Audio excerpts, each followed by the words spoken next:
हमको संसार के हिसाब से अपना जीवन जीना चाहिए या अपनी आत्मा से, अपने दिल से पूछना चाहिए?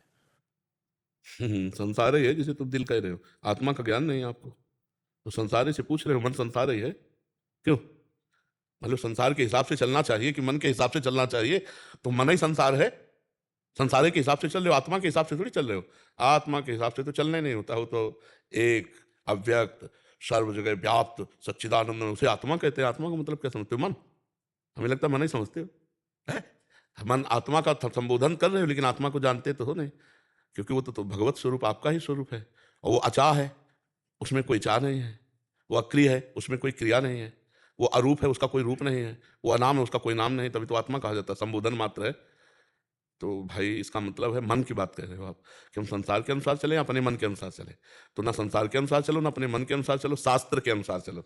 तस्मात् शास्त्रम प्रमाणम ते कार्याकार्यो व्यवस्थित हो। क्या करना चाहिए, क्या नहीं करना चाहिए, ये संत महापुरुषों से, भगवान की वाणी, गीता जी, भागवत जी, इनको पढ़ो, इनसे जानकारी करो कि हमारा कर्तव्य क्या है, हमारे जीवन का उद्देश्य क्या है, हमको क्या नहीं करना चाहिए, हमको क्या करना चाहिए, ये सब शास्त्रों में मिल जाएगा।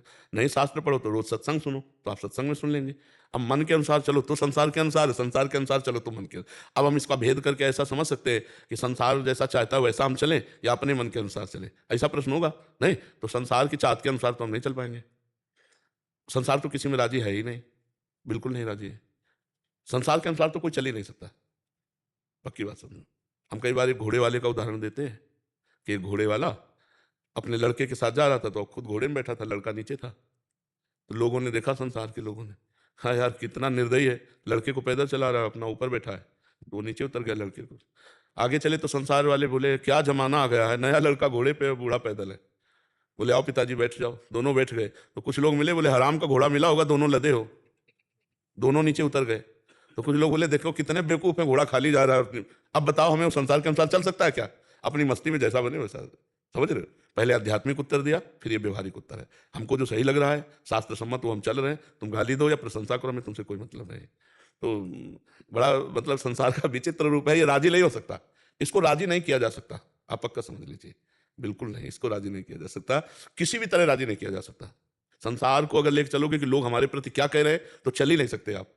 संसार को प्रसन्न कर ही नहीं सकते। अपने हिसाब से चलो, जिनको जो कुछ तो लोग कहेंगे, हाँ, अपने को सुनना है और ये देखना है कि हम गलत तो नहीं है। जैसे मान लो कोई कह रहा है कोई बात, तो उस बात को हमें देखना है कि कहीं हम गलत तो नहीं है। अगर गलत है तो सही कह रहे हैं, हमको सुधार करना चाहिए। अगर गलत नहीं है तो फिर भगवान जाने उनको क्या मति गति है, हमें अपने अनुसार चलना पर चाहिए। जी इस बात की निष्ठा तो जो गलत कार्य कर रहे हैं उनमें तगड़ी है। वो दारू पी रहा है, कोई भी कुछ भी कह रहा हो, पी रहा है। हाँ बात सही, बात सही। हाँ बात सही, बुरे कर्म वालों में ज्यादा निष्ठा है। भले कर्म वाले तो जैसे माला लेकर के ऑफिस गए ना, और दो चार लोग कह दिए बड़े भगत, तो अगले दिन माला लेके नहीं जाएंगे। बात सही है। अच्छे कर्म करने वालों की पक्की निष्ठा कम है, बुरे कर्म करने वालों की ज्यादा निष्ठा जोरदार है। मांस खा रहा है तो कोई बोलते कुछ रहो। बोलते रहो, हाँ, और क्या गाली देते रहो, उनको कोई फर्क नहीं। वैसे चाहिए ऐसे निष्ठा। हाँ हाँ हाँ, निष्ठा ऐसे ही चाहिए अपनी धर्म की भी। धर्म की निष्ठा है वो, तो खैर निष्ठा क्या पतन का मार्ग है, वो तो उनका गलत सोचना है। अगर कोई समझावे, हम कह रहे हैं कि गलत है, तो हमें सुधार कर लेना चाहिए और अच्छी निष्ठा रखनी चाहिए। कि अच्छी निष्ठा में फिर लोग कुछ भी कहें, हमको नहीं, किसी को नहीं बख्शते, किसी को नहीं। जान की ताकत लगा करके चाहे देश को समर्पित हो जाए, कोई उसके कोई नहीं।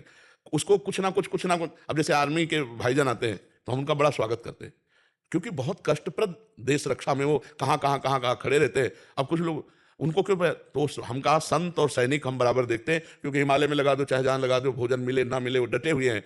भादर में लगो तो पता चले कहाँ से गोली आ जाए, कब गर्दन उतर जाए, कुछ पता नहीं है। और शहीद हो रहे हैं, जा रहे हैं आतंकवादियों से भिड़ने के लिए। 5-5 हमारे भारत के जवान शहीद हो रहे हैं, तो उनके लिए भी निष्ठा नहीं है। जो देश के लिए समर्पित, उनके लिए भी निष्ठा। मतलब कुछ ऐसे लोग हैं जिनको आज स्वभाव ही है निंदा करना, जिनका स्वभाव ही है, तो किसी की सुने ना, अपने अपने मस्ती में चले। गलत है तो हम सुधार कर ले, नहीं तो हमें किसी की चिंता नहीं करनी चाहिए। हर्ष अग्र